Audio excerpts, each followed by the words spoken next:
Good afternoon, parents. Today's Tuesday Tidbits below has plenty of information, so make sure you take a look.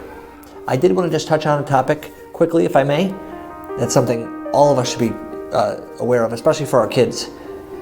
When the kids return from break, teachers from grades pre-K all the way through 8th grade reviewed procedures. What's expected, what do you do when this happens, what do you do when that happens, how do you behave in the cafeteria, how do we stand up and pray together at the end of lunch, what have you.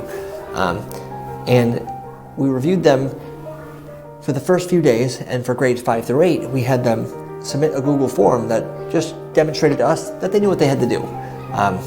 It's good for us to have on file, that way if kids had questions or weren't sure of certain procedures or why we had certain procedures, because kids ask, they want to know why, and we're happy to tell them.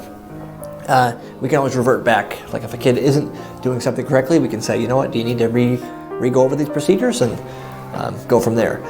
But it's wild to look at some of we offered them an opportunity to add a comment, and some of the comments that they wrote were, and I'm not getting into the negative, but they were, for lack of a better term, bold. And it got me thinking that a lot of human beings in general, it's human nature, we have that screen as a protection, so we feel emboldened to say things in a different tone, or how we wouldn't say them face to face.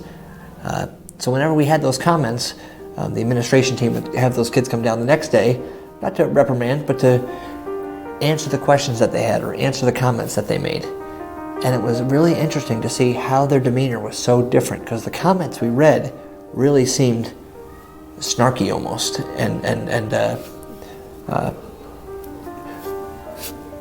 not something you'd expect from a 5th through an 8th grader to say to someone, a teacher or some other faculty member.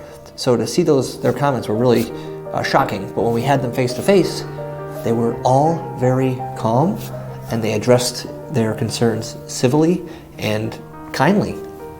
So it really shed light on the fact that we've got to instill in these kids that what we say behind a computer and how we deliver it matters so much, because it gives the wrong perception of them, of your family name, and we never want people to get the wrong idea about us. So I'm always big on encouraging face-to-face communication for that reason, but I just thought it was really interesting to see the difference between a comment versus when you asked them about it the next day in person, and just to see the difference. So that's out there. It's becoming human nature to just feel like I can get away and say whatever I need to because I'm behind that screen. It's the invisible barrier, but it has its consequences, so to speak. So if you can, go over that with your kids and instill that at home if you're not already, I think it would go a long way. So that's my bit of advice for this week. God bless everybody.